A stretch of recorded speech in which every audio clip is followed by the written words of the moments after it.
అందరి హృదయాల్లో ఉన్నటువంటి భగవానుడు జనార్దనుడు దేవకీ గర్భం నుండి ప్రాదుర్భవించాడు, అనగా బయటకు ప్రకటమయ్యాడు.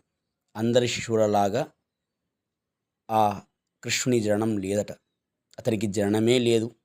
ప్రాదురాసీత్ అంటే చీకటిలో కుండా వెలుతురులో కనపడ్డట్టుగా అందరిలో ఉన్న శ్రీకృష్ణ పరమాత్మ అక్కడ ప్రకటమయ్యాడు.